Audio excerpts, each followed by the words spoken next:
So let's all give a hand to Destiny Dawn.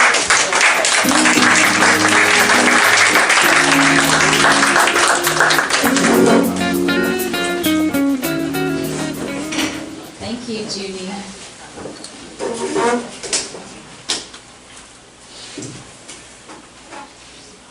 I want to thank you all for being here and allowing me to come and speak. This is very heartwarming to have you all here today. And I want to thank Judy for this opportunity to let me come and talk about our story, and tell you our story.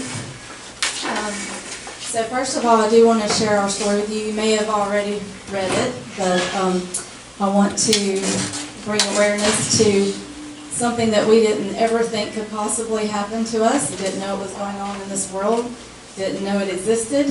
So I want to share our story to bring awareness to it.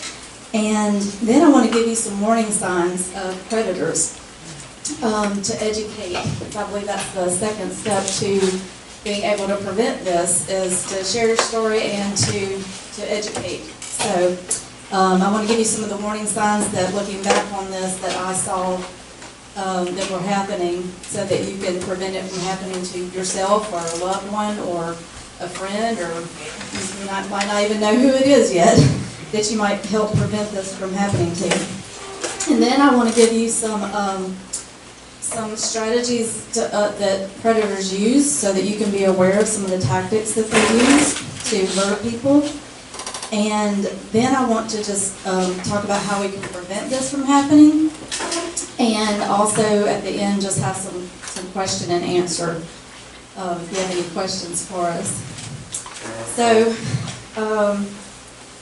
in September 2018, our daughter, she was 21 at the time, and she was living at home. She had never lived away from home before. And she got up in the middle of the night and got on a plane, headed to the other side of the world, to India, to meet a man who she had been talking to online for 2 years without our knowledge. And his father had paid for a one-way ticket for her to come to his country. And the whole time she had a boyfriend here at home, a Christian boyfriend with a golf scholarship. So we had no idea that she was talking to someone else. So that's another thing to be aware of, is even if your child has a boyfriend or girlfriend, that does not mean that this couldn't happen to them. As we thought that, she was in a relationship. Well, she cut that off. So to go be with this person. So we went over there through the help of Homeland Security and U.S. Marshals from our Congressman's office, and a series of divine intervention. We were able to get over there to India in a matter of days, and with the help of the Indian government and miracles, a series of miracles, we were able to bring her home. But as soon as we landed at the Mobile airport, she was again taken from us, but this time by people that we knew, people that we trusted, people who were helping us in the beginning to get her back. It is a strange turn of events that I can only describe as spiritual warfare. It's definitely real, and there is an enemy, and he is working against the souls of men. And our daughter did not perceive the danger that she was in, so she left the airport with someone else, and she has not spoken to her father or I in 6.5 years since that day that she left. She was angry at us for bringing her back, because like I said, she didn't perceive the danger she was in. We still do not think she perceived the danger that she was in. She's still protective of this person. Even though she's not in a relationship with this person anymore, she's still protective of him. She did go back over there, which I'm not trying to spoil too much, but she did go back 7 months after we brought her to the U.S. and married him. She's not in a relationship with him now. She was trying to help him get to this country, and he did make it here, as far as we know, and is not with her. and she still protects him and does not believe that she was, that he was into something nefarious. So my goal tonight is just to bring our story to the forefront, to help you be aware that these things happen. They are happening. And I just want to give you a few statistics because it helps us to see how big this human trafficking. 50 million people are being trafficked in the U.S. today. 50 million, that's how much there was in the Holocaust that's being trafficked today in the United States alone. There's 500,000 predators online every day. They're there with your children online, 500,000. And they say half of those that are trafficked are women. I would think it would be a lot higher than that. It's a $173 billion industry a year. It's the second most profitable illegal industry in the U.S. Of course, they're not going to the IRS giving their taxes on this. So these numbers are just what we know. This industry lives underground in the shadows, so there's no way we can really know that these are just, the numbers are probably a lot bigger than this. Human trafficking is reported in all 50 states, so no state is immune to this. And there's different types of human trafficking. I'm sure you're familiar with, of course, the sex trafficking, which was what we believe was an attempt that we thwarted, was the forced sex, and then there's also forced labor, and there's also forced marriage, which is also part of our story. And then child labor and child soldiers. Those are the different types of human trafficking. Of course, the most vulnerable are the ones who are unstable as far as where they live. They don't have a stable place to live. They don't have a stable income, and they don't have a family or a social group that is with them that can, be there for them. Those are the most vulnerable in our society. But our daughter was not that, and neither was the other girl that this happened to. There's the guy that wrote the foreword for my book. His name is John Baldwin, and his daughter Mackenzie, and he wrote a book together. And she, my daughter was very introverted, very shy. We found out right before she left that we believed that she was on the autism spectrum. We didn't know that for a long time, but we had just figured it out. And so she had a lot of social anxiety, and she did have a lot of just being very quiet. And what I would say would be in a more vulnerable state. She wasn't very family oriented. She didn't spend a lot of time with us as a family. She didn't watch movies with us. She didn't play games with us. She really just stayed to herself in her room and wasn't a very emotional person. However, John Baldwin's daughter, Mackenzie, had all those things going for her. She had a lot of friends. My daughter didn't have very many friends. She had friends, and she had a great relationship, very close to her family, to her father. They went and did things together, like rock climbing and all those camping, adventures and things like that. So she was very outgoing. So it doesn't really matter which end of the social spectrum you're on, if you're outgoing or not. This happened to both of our daughters. And his daughter actually didn't leave. She was deceived into an online relationship for a year. And she was about to get on a plane and leave, but her parents were able to find out before she left of her plans, and they were able to stop her. But even with her just planning on leaving her family and planning this out and was planning to go and marry this guy in Kosovo, she's been traumatized, and she's had to have therapy for it, and she didn't even leave. And my daughter left, and we were able to get her back. I know that she has been traumatized. We've heard she has PTSD and she's on medication, but imagine just those who actually, she wasn't, as far as we know, actually trafficked, but she did go and we got her back. Imagine those that are actually trafficked. There's a lot of trauma. And so these are different stages, of leaving, planning it, and then actually something bad happening to you. So, and before I go into the warning signs that I saw, I just want to talk a little bit about Stockholm Syndrome, if y'all ever heard of that. They call it trauma bonding now, but it's what I was talking about with my daughter, not, for her being protective of this person. One of the reasons why it's so hard to rescue people from human trafficking, I believe, is because of this trauma bonding that the perpetrator does to their victims. It is a survival mechanism, but 1 to 2% of the people that are trafficked are ever rescued. 1 to 2%, and only 0.1% of the predators are ever prosecuted. So with it being such a small amount that are ever rescued, I mean, that shows you there's a lot of people who are in therapy for it, and that's only 1 to 2%, and there's a lot that didn't get rescued. And I do find it encouraging that we were actually very blessed that we were able to go over there and stop this as it was happening, that we were able to thwart this plan. I've never heard of that happening before, but the Stockholm Syndrome is, they first heard about it in Sweden, Stockholm, Sweden, when there was a bank robbery, and the hostages stopped working with the police and started protecting and being sympathetic towards the person holding them hostage.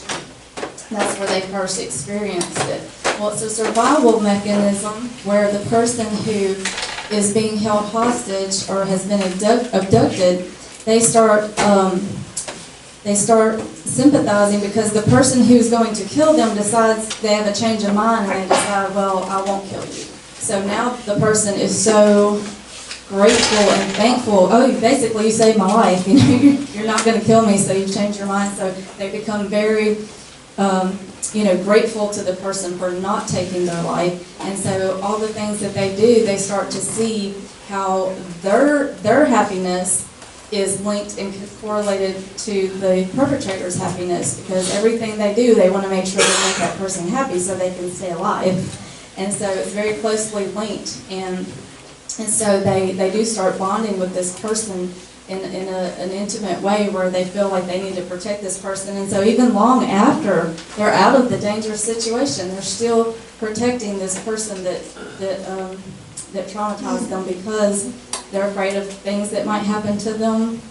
They might come back and retaliate later.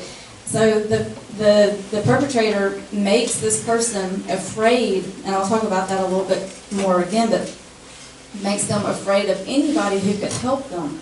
They cause them to distrust the police or any authority or any person that could help them.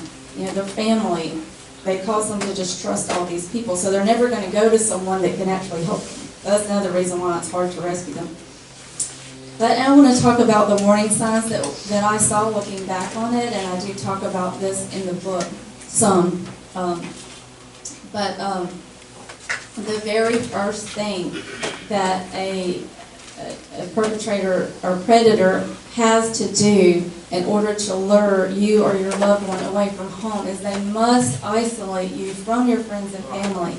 And they may not do that at the very beginning. It may be later. So I say when they do it, when they isolate you from your friends and family, when you see that start to happen and you realize, well, I'm not spending very much time with my people that I care about, that I love, that is a big warning flag. And even if you think, oh, well, it's me, I want to spend time with him. It's not him, it's me. I want to spend all this time with him. Well, ask yourself why. Why do you want to spend all that time with him and not with your family? And just assess and check yourself and check the relationship. Because not all online relationships are a bad thing. But it is a lot easier for someone to pretend that they're someone that they're not. There's no way you can know who somebody is behind a camera or behind a computer screen. So one thing that they do is they make you angry or afraid of your parents and your family. They make you distrust them. They make you angry at them or fearful of them. In my daughter's case, that was the case. She became very angry, disturbed with us, and very acted afraid of us. Started to act like we weren't, feeding her. But she was 21, so she had her own job and her own money. She could go do what, she could get her own food. But she started to be taught that, or told, or put in her mind, you know, that we were abusing her and that she needed to get away. He needed her to feel like she needed to leave us and go be with him. And if she said if she didn't, she was going to kill herself. So she really felt like it was unbearable. That it would be unbearable to not be able to meet these people. So, so again, just, you know, spending all your time with this person, really just trusting the people that love you and have your best interest at heart. There's this divide that they start to put between you and the ones that love you. The second thing would be a change in characteristics or behavior. If you see that your child or your loved one is starting to act out of character or making comments or asking questions that seem really strange or odd. My daughter, she started asking me questions about airports and flying and things, and I thought maybe she was just interested in that because that's what I was interested in too. But you just don't know where these questions are coming from, and you really don't know what to do with it. You don't really think much of it. Like, okay, you're interested in airports, but you have no idea why, you know. And then she came to my room one night and asked me, she said, is there anything I could ever do that would cause you not to let me live here anymore? And that question sent shockwaves through my body. I was scared to death, but I didn't know what to do with that. I didn't know where that was coming from, or I didn't know what to do with that information. And instead of having a conversation about it, I began to rationalize in my mind, well, I wonder what she could be doing, or well, she's not going to do anything. I mean, what could she possibly do? Where's she going to go? She stays in her room all the time. She doesn't talk to anybody. I never could have imagined what she was planning. So when you see things like that, I mean, I should have sat down right then. I was grasping to even know what to do with it and say, but I could have had a conversation the next night or the next night, you know. I really wish I would have gotten to the bottom of what all that meant. So acting out of character is number 2. Number 3 is their bank account. You can always follow the money and know what people are doing and planning by looking at where they're spending their money. I had a joint account with her, so I was able to, you know, see her bank account, and I was looking for, you know, she was supposed to be saving up money so one day she could get out on her own, and so we sat down and looked at that, and I said, well, you don't have any hardly money in your savings account, you know what's going on? And when I was looking at all these expenses for the last 18 months, I noticed one of them really, well, there were 2 of them that really stuck out. One of them was a check she wrote to cash, and in the memo line she put travel, and it was for $500. And I said, why do you put travel? Where are you going? You know, and she would completely, I mean, this was 2 weeks before she left. And she had given a 6-week notice at her job, and she had been training for replacement for 2 weeks. So she was at this point completely stonewalling me. She was not giving up anything, and her lips were tight. Now, my daughter already did not talk very much. She did not, you know, tell me what was going on in her head. It was really hard to get her to open up anyway. But at this point, it was super secret. It was way worse. The last 2 months were like ice cold friction in the house, to the point that I would stay out late at work till 8 o'clock at night just so I didn't have to come inside the house. It was just so, you could feel the hatred in this house, and I didn't know why. I mean, she'd always been kind of that way anyway, you know, moody, not really, she's not a warm, fuzzy person anyway, but this was just extra. It was just extra. Even with her, it was just a lot worse. And I didn't know what it was.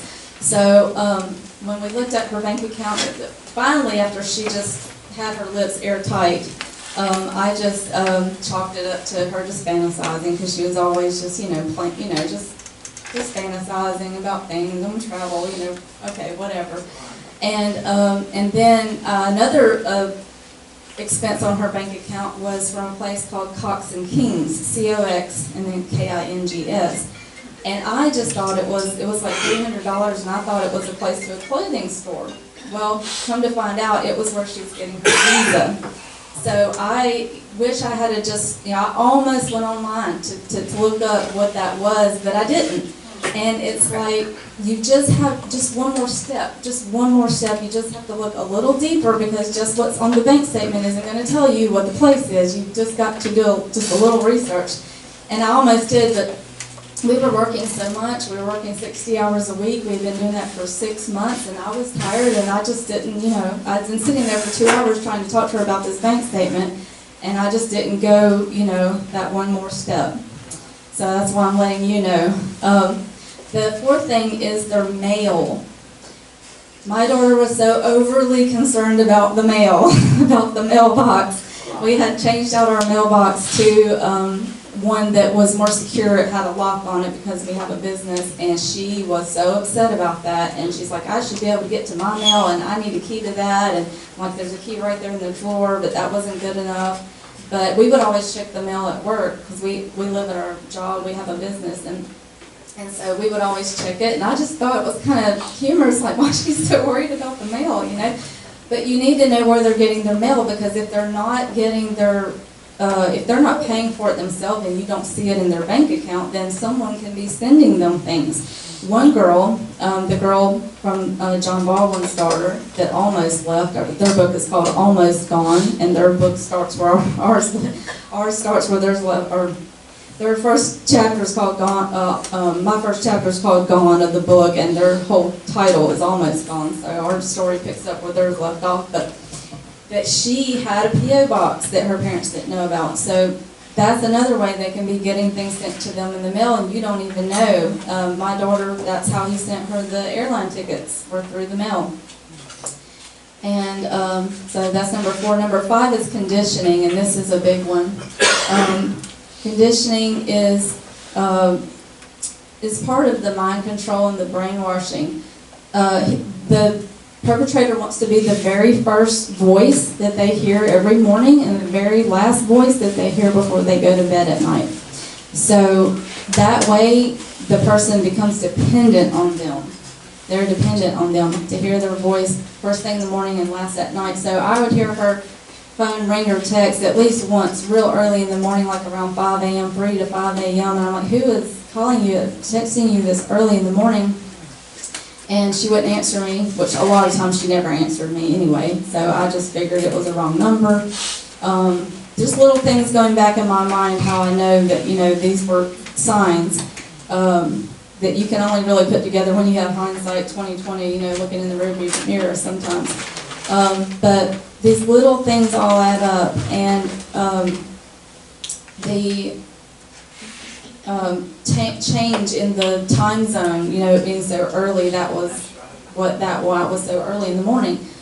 And what they do is they try to create an illusion of bonding with this person. So he said things from her letter that she left, like being interested in the same things she was interested in, loved to go to the gym like her, wanted to eat the same diet that she did, wanted to be a vegetarian like her, grew up watching the same Disney movies that she did. So you feel like, oh, well, we've always known each other. I mean, you watched the same movies as a kid, like having those same memories and feeling like you know them and you've always known them, and that makes them feel safe with them. So he was creating this bonding with her. And then number 6 is, pretty obvious, but, keeping secrets. If the relationship is a secret, there's something wrong. If you love someone and they love you, then you should want them to know your family. And they may say, oh, I can't wait to meet your family, I want to know your family, but that's not the same as actually doing it, They kept this a secret from us. We didn't know about this relationship, much less that she was leaving. So that is another warning sign. Now I just want to give you a few strategies of the predators, and I only recently, because I'm still learning all this. I mean, this is something that completely took me out of, we're on the auto detailing business, and we were trying to get our business up and going to another level, and I was deep into all that and just hired a manager for the first time, and then we were completely plucked up and thrown into this whole other world that I'm not accustomed to at all. I love writing, I write the book, but I'm not a speaker, and I'm not an outgoing person, and I don't do all these things, but God has completely got me out of my comfort zone into a whole other world, and I'm just doing what gets put in front of me. But one thing that I did start from this is a YouTube channel, because my editor suggested that I do it, and it's because I want to be able to help women I call it easing the pain of motherhood, because as mothers, we have a lot of joy, but we also go through a lot of things with our children that are very difficult. And I just wanted to create a place that women could come together and share wisdom and stories and be there for each other, because whether it's your child dying to a death, which we feel like the day our daughter left, she died because she's on this planet, but we can't get to her, we can't talk to her for all the noise and interference. But so we're grieving in a different kind of way. There are people who have actually lost children. There are people to death. There are people who have lost children to estrangement, which is our case. And there's, even just empty nest syndrome is something that we as women have to go through, because now we completely have, a whole change of job, and something that we've done for years, and then we've got to figure out how to make that transition, and also just, being retired from it and finding ourselves again and finding out what to do, our purpose in this world. And so I started that channel, and so I'm just doing whatever God puts in front of me. But I'm still learning. And so one thing that I learned, there's a few different strategies of predators. It's not just always our case, it's just one case. I mean, just one very, small part of it. But the romantic, they call it Romeo. This is, what you would expect. You go online and you fall in love, and there's this person you're in a relationship with, and they lure you that way. We've heard of girls where, they think that they're a young boy, some 15-year-old boy their age, and of course there's a whole business behind this. It's not just like it's some old guy. I mean, it could be, but there's a business behind it, and they know exactly what to do and what to say. And the girl will be thinking this guy's going to come pick her up and take her out, take her, wherever with him. And this man pulls up in the front door, and they get in the car with them and drive off and drive them across the country, and saying, "Oh, I'll take you to him. He sent me," and just drive them across the country. And now they're in the sex trade. And it can be just for a night or a week, or it could be years. It could be local. It could be across the world. But the first type is the romantic, or the Romeo one. But there's also the second kind is like an employment opportunity. And this is really scary because, some girls might be smart enough to know, don't just go with some guy I don't know in this relationship. But what if an employment opportunity comes around and they can put, ads out on Indeed? I can put an ad on Indeed, or on Craigslist, or even for women our age, older. It doesn't have to be a young, naive girl. They can say, put out this employment, this job opportunity, and it sounds, of course, too good to be true. And then the interview is far away, far from your home and where your family is, and then lure you somehow to go with them, and then you're gone. And then another part is they won't give you all the details about what this job is about. So that's another way that you can be lured away. Even if it's not romantic, it can be a job opportunity. And then another one that came to my mind was not just kind of like a job opportunity, but for a career professional, because I kind of saw this with myself. I'm like, oh, this could happen even to me, because since the book has come out, I've had a lot of people contact me for different things, like, oh, we could help you market your book, or we could team up, and we could do this, and we could do that. And so even as a career person, you could have people contact you. And I did have a very strange phone call. I had two phone calls. One was for like going into like a magazine for something, and so I had one that was very legit, and then the second one was very strange. And so I just, I had to end that phone call, I said, I can't keep talking to you, because it just did not sound right. When it doesn't feel right or sound right, it's probably not. So you have to always go with your gut instinct, and the very first, thing your very first thing that you feel. Then the fourth kind is the least way that people get taken, but probably one of the ways that we usually think of it is the guerrilla, or the warfare military tactic, where they just pull up at a gas station, grab you and put you in the car and take you off. That rarely happens. I have heard of that.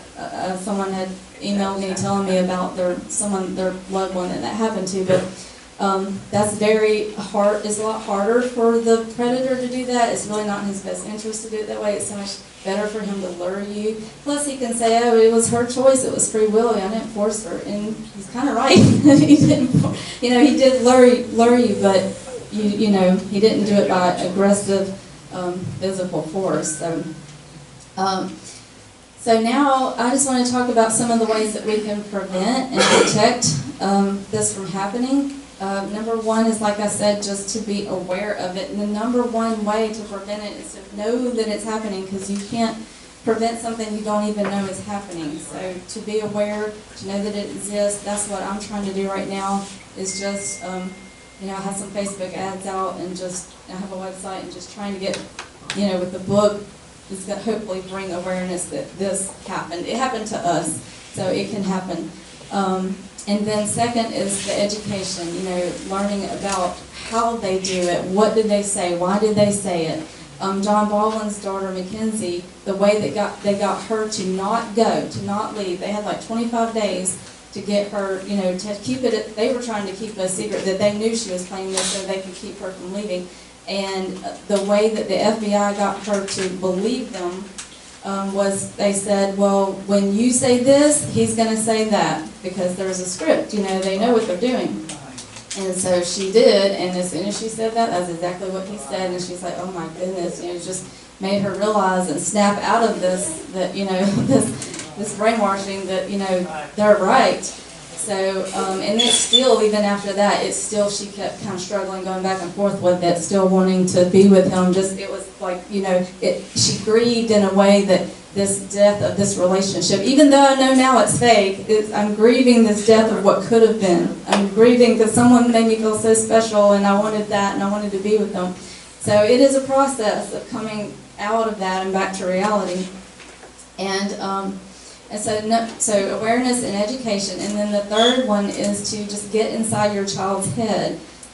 This is a big one. You've got to it takes time. It probably would have took me an hour or two a day to just spend time talking to my daughter to really know what was in her head and what she was planning, because she's very closed up.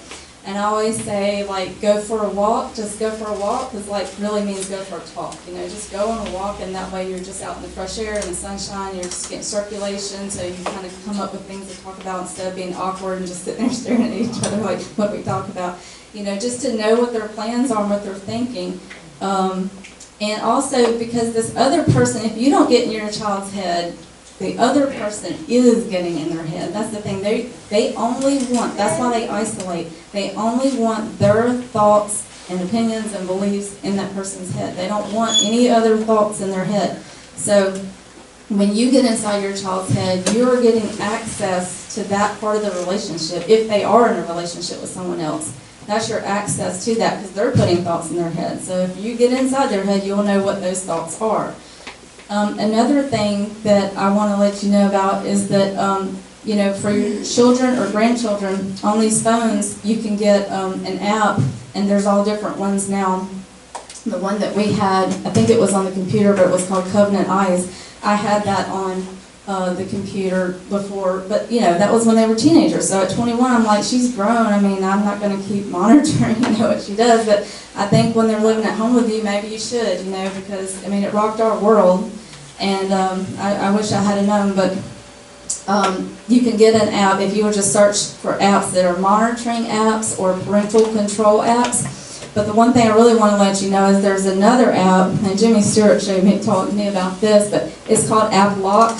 So you have to have the app lock on the phone, because if you only have the parental control monitoring app, then they can just go and uninstall it. You need the app lock so that it will lock it where they cannot uninstall the monitoring app. And also it allows you to turn on or off any app on their phone. If you don't want them to access the internet or certain apps on the phone during certain times, you restrict them, then you can use the app lock to control all the apps on their phone. So that was really important, and I had all that, but like I said, when they got older, I didn't use it anymore. And then the fourth way I think we can protect and prevent, beside awareness and education and getting inside your child's head, is to tell your story. So if you have been in any kind of situation like human trafficking or rape or any kind of situation that you've been in, if you don't tell your story, then we won't know how to prevent it from happening to us. But when you do tell your story, and it is hard, you have to get past, the embarrassment, and you have to get past, thinking that's your fault, because it's not, it was not your choice, it was their choice to do what they did, even though you may have been lured and naive, yes, you may have helped them out, but it's still their choice to do what they did, and it was wrong.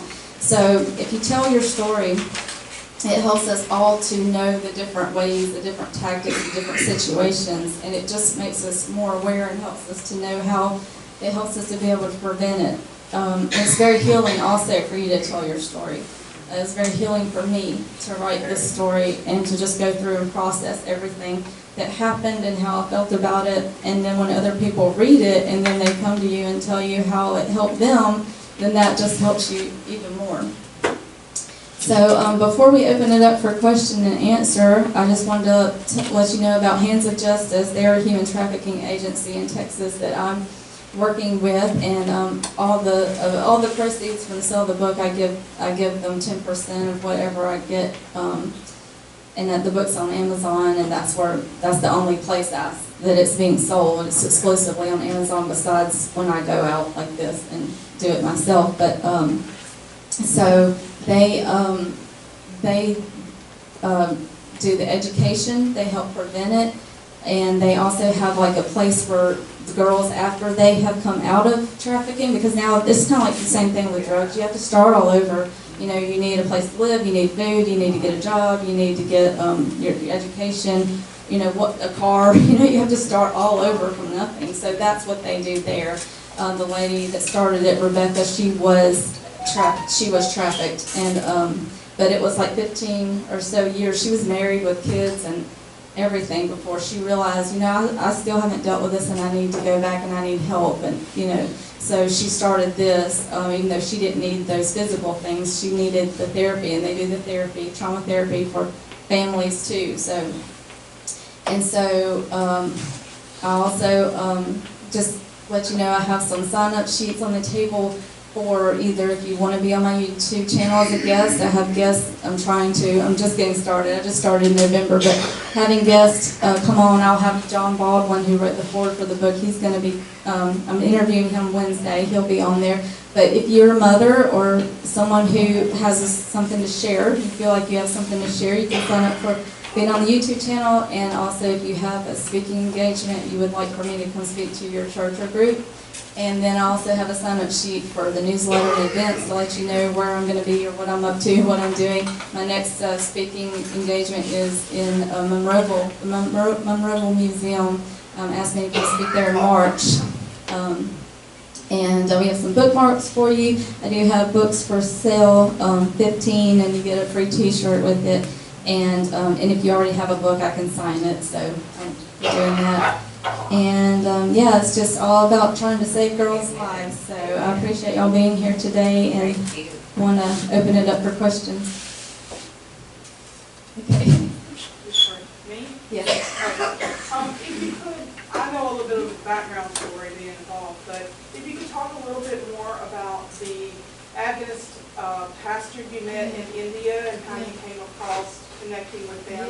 Yeah, that's a really good question, especially since we're here at the Adventist Church. This is actually the first church I ever stepped foot in, so it's interesting. And this is our first speaking engagement since the book's been released. But our Adventist Church played a huge role in helping us save our daughter.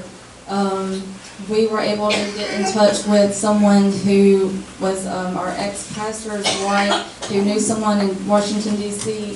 that knew that he used to be the leader of the conference in India, and now he was in Maryland. So he got us in touch with the conference leader in India, and they found a family there that she was able to, they got up out of their beds at 3 o'clock in the morning and came to the airport to get my daughter and take her to their home so that she could have a safe place to be till we could get there, because there's no way we could have gotten there, there's no way. So God provided that, and that was just a huge blessing.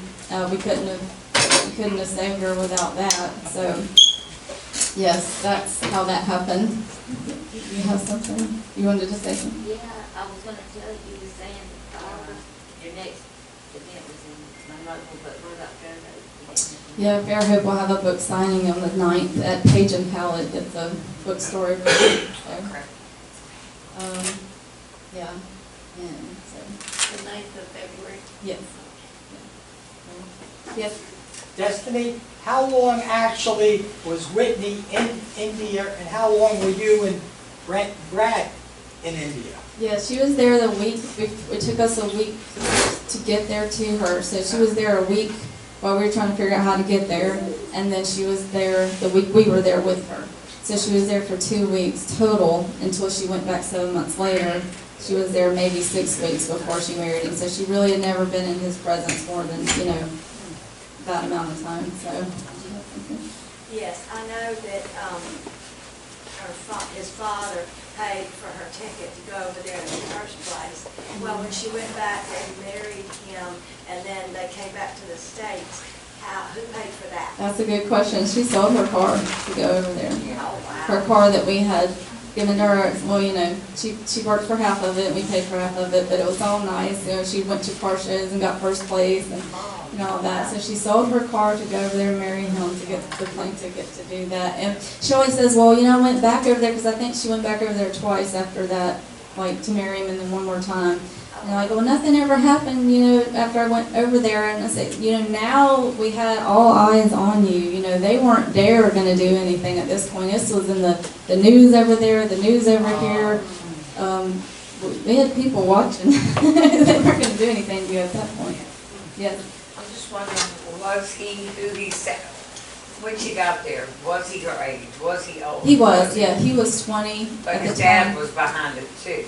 Yeah, his parents, but the one thing we never did figure out is the sister, because the sister was with her, they landed in the New Delhi airport, which is like the sex trafficking capital of the world. So that was another thing. This is like, we just felt like there was a transaction going to take place there.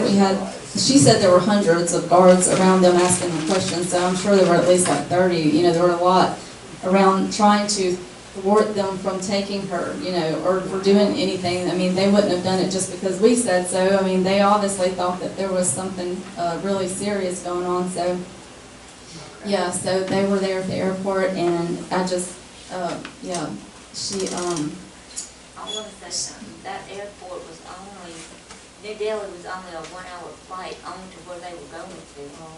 yeah, so we were like, well, why did he fly an extra expense of flying and meeting you there? Why didn't he just let you come to his airport? Why meet her there? Because he felt like there was something that was going to take place there. Yeah. So And then where they were taking her, it was 25 miles to the Pakistan border where they were. yeah, it was about 30 miles from the Pakistan border. And everybody got word of it. There was a lot of them. They knew this was not good. That's why there's so many at the New Delhi airport. Our pastor said if they get her across that border, you'll never see her again. And that's where they kill Christians for their faith. But they had her believing that the Christians, the Adventists that she was staying with, that they were getting paid for being Christians. That the government was paying them money for being Christians. She was so easily made to think these things, so, yes. I don't want to give the whole book away, but I want to talk about it more. Why do you think Amy, the person Amy, did what she did? Her motivation for hoodwinking Whitney already? That's a good question. The person that she went away with at the airport, if you read, I was able, through God's miracle, to be able to find a bunch of text messages, and those text messages told the whole story that was going on behind the scenes that I didn't know about. So if it wasn't enough that we already had this perpetrator who was trying to take my daughter, now I had a supposedly friend of mine was trying to do everything in her power to completely turn her against us and to help her with with this person and bring him over here. And so you never know why people do what they do, but it just seemed to me like at the end of all of it, that she must have had something with her mother, that she didn't have a good relationship, and that she also had told me that she left home at the age of 18, went to another country, married someone of another nationality, and her mother didn't approve of it. So I think she felt like maybe she was walking in her daughter, that what my daughter was walking in her footsteps, and she saw me as her mother, and I felt like she was just trying to get back at her mother, but we could never really know why. The attorney asked me, why do you think they did this? Because our whole family, I mean, we're not just grieving the loss of our daughter. My husband's entire family and my brother all have turned against us. We've lost all of them, his parents, his brothers, their wives, and our daughter, and then my brother and his wife. And it's demonic, it's warfare, and the only thing I can say is, like, when the attorney asked me, why do you think they did this, I'm like, well, it was just little things. I mean, we had some little, quips and things that had happened, nothing major, but we're definitely not on good terms. Well, and he said, oh, you'd be surprised at what people do to people over little things. And I said, yeah, I could see that. What was Amy's name in the book? Evelyn was her name in the book. Sorry. Can you tell about the officials that you met with just before you help you get your advocacy? The only people that we really we had a detective come in, and he was looking through her letter and through her room, and he said, this looks just like sex trafficking. And it's just like all the letters we've ever seen. It's identical to it. She typed it out and even typed her name. She didn't even sign her name, so I wouldn't have even known if someone else did it, and not me. I mean, not her, even writing it. And then the FBI, when we went to them to ask them, they were no help, but they looked at the letter and said, well, this is out of our jurisdiction, which I heard so many times. And then they said, but we have seen a case identical to this, and it did not end well. So. How about the officials in India? To help get her back over here? Did y'all meet with them? Yeah, we did. Someone took us to, when it felt like it was not going to happen, and we thought we were going home without her, someone happened to be walking past the church where we were praying, and he was a politician, and it was one of the boys, the church boys that we were meeting with. They had a whole social ministry, and he said, oh, that's my uncle. So he got him to come over, and they talked in their own language for a while, and then he looked at me and said, there is no man on this earth that can help you. And I really got excited. I was like, well, good, because then God's going to have to. There's no other option. So, this is a good thing. So, and then he got up like on cue, like I didn't even say that, and just got up and just started, took us down to this Minister of State's office, and they were having a press conference there, and so I was able to, I guess they needed, I don't know what they needed, but I feel like they needed me to say on camera for everybody, so that everybody knew what was going on, that if it was what I wanted, he said, what do you want us to do for you? And I said, I want to take my daughter home. And they said, well, she's going to go home with you tonight, and I did that in front of the cameras, and then they got our flights changed and put her on the flight with us, and she was angry. I mean, she was calling me by my first name, not Mom. It was really not pretty, but yeah. Just for reference, you said that you were able to get your passports or visas or whatever very quickly. So how long did it take you, and how long did it usually take? Yeah, usually I think it takes 2 or 3 months to get a passport and a visa, and with the congressman's help, we were able to get our passport and our visa like within a few days. And we got them just in a few days. Yeah, so that was another miracle. Yes. I'm distressed that your own family did not support you in this. Yeah. Why in the world wouldn't they support you? Yeah, in the beginning they were. And they were helping us. But something happened, and I believe it was spiritual, that night. We were told by, my mom had a prayer group, and they were praying for us, and there was 2 things that she said that came true. One was, she said, you will get her back, but it won't feel like it. It won't be like until the very end.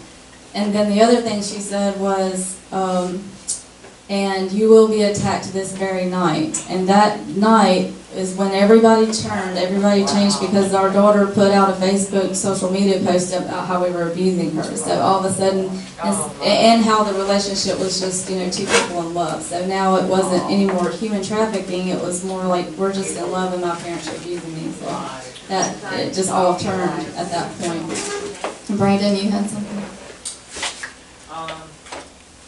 I think I did have some comments. Like, I totally see how a lot of this is like spiritual warfare. I think our family is, because like I'm listening to all of this and I'm thinking, this is what Satan does to us. He traffics us into his ideas and he brainwashes us all the time. Yeah, you're Right? right. So I think that our extended family, they have this thing where they project what they're doing so that they don't feel guilty onto other people. So a lot of the same things when I have conversations with my sister and stuff, she's like, you're doing this, this, or this, and it's like, no, that's what you're doing. And she doesn't see the hypocrisy in it at all. So we pray that their eyes would be open too, and that they would have the strength to be able to just to admit or just to be able to accept the fact of what they've done, because I feel like they're trying their hardest to not. I think that's what motivates a lot of this, and I think that goes for I forget who was in the book. Evelyn As well. You know, I do feel sorry for these people, even though I can't justify what they've done. Yeah, and that was another thing, that the mother finally, when we were able, because the parents didn't speak English, so that was another thing. We had no way to communicate with them. They wouldn't communicate with us, even through a translator that we did have, so that was another big warning sign. But the mother finally said that they believed that they were rescuing her from an abusive household. So that's probably either, I don't know if that's what the boy told his parents to get them on board, or if they were doing this because he was like a troubled child and he was not making anything of himself, but maybe they wanted to get him over here, get the whole family over here, or extort money or something. We was told that by one of the passengers, not passengers, but the Human trafficking agency. agency, But yeah, because was I what- was selling real estate, and she was a real estate agent for the same company, and I got in touch with her, and she checked into him, and she said he was just a troublemaker. So, yeah. One of the things that had happened too was, when we looked this guy up online, he had a presence as a bad boy. And she had as her presence online was that she was dating an older guy. Come to find out he was younger than her and still hadn't graduated high school. Yeah, he was 20 and he was still in So high everything school. was full of lies. And one of the things that we didn't catch on earlier on is when they start separating them from you, you no longer become mom and dad, you become your name. She started calling us Destiny and Bread, and we didn't realize what was happening. Yeah. She started that before? Yeah, right before, and definitely ever since. Okay. Yeah, actually, to kind of piggyback off that, because that's such a good point of this idea that this, like I was saying, that Satan does that with all of us, is that when he can get you away from your counselors, the ones who are going to give you godly counsel, like, you don't have to be young for Satan to kind of go at you with these kinds of things. And I feel like Mom even brought up the fact that, like, telling your story. You had told us your story about how you got to where you are with our family and stuff like that. That actually was really helpful for me, because there was actually something where Satan was just like, no respecter of persons. He led me to kind of pursue a relationship too when I was in high school. It was going to lead me down the same road that they went down, a certain mistake that they had made. And if it wasn't probably for them sharing that story with me, I might have ended up in a similar place, because Satan's like, well, same flesh and blood, let's just do it all over again. And I share some sympathy with my sister, because I think that me and her have gone through some things, but I think that God pushing me through reading Proverbs and things like that, where it says in the multitude of counselors there is safety, I poured myself out to my parents and they poured out to me, and I think that is probably one of the only reasons that I'm not where she's at.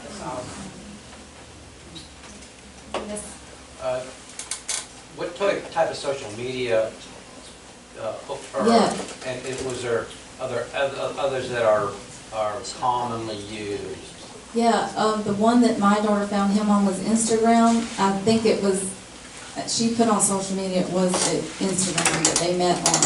And she said accidentally, I'm sure it wasn't an accident on his part, but, and then Facebook, they did a lot of Facebook, so it's Facebook and Instagram. And the girl, Mackenzie Baldwin, whose dad wrote the foreword to my book, she was on a website where it was kind of like speed dating. It was called, Mogul, I think, or something like that. Omegle or something like that. And it was basically like a speed dating, and they don't know you or where you are or anything. You just click next, next, next, and they thought it was harmless. But what they usually do is they'll get you off of that platform onto something else. So he got her to start talking to him on Facebook. That was how that happened. Do the authorities have statistics on what's primarily used as trafficking? I haven't heard. I don't know. I would think any of them, but it seems like Facebook is one of the big ones, and so not really sure about that, but I'll have to check into that. And I want to thank Miss Doris for telling me to write this book. When we were in India, Jimmy said, my mom said, you need to start writing all this down and document it. You're going to want to write a book. It's here because she suggested that. So I did. I documented everything.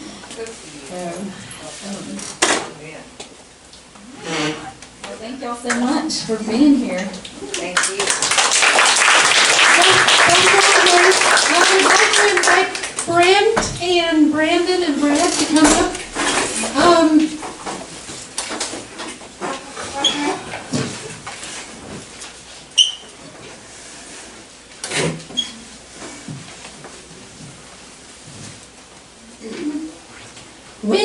When you read the book, you will appreciate that every family member went through this experience together. And it was extremely divisive, and it, I know, helped you to learn how to see the behaviors that are satanic and those that are spiritual and on God's side. And I think that that's an important lesson for all of us to learn, is that we need, when people are lying, when people are deceiving, when they're doing things that are hidden, those are danger signs. Amen. And this happens not just with young people, but it's also older generation is being targeted. There are many people out there referred to as romance scammers, and many single women and single men who are out there in the world are having millions of dollars stolen from them because of people who are doing this. So this is an important message, and I just want to thank you for being vulnerable enough to share your story and for getting the word out of what we need to be aware of. So thank you so much. Brad, that's for you, and Brandon. And Brad, I want you to open yours. What I gave to Brad and Brandon are gift cards from Publix, because I know they like to eat well. And so what have you got there? It's Bible charts and maps and timelines. I know that Brent is a Bible student, and I know that he will get a lot of use out of that book. Somebody's already going to jump on it right now. By itself, so he'll put it together for me. And Destiny, you are so welcome. Wait till you see this, Brent. Oh, what is it? It's a prayer journal for women. Yes. Now, the reason that I thought this would be special for you is because you can document your prayers, every prayer, not just the one for Whitney, because that's been a prayer that's been a long time in being answered. But if you can document every prayer request, I have done this before, and I have discovered that when I go back a year later and I read the prayers that I prayed and saw how they were answered. Amen. Now this, you have to show Brent.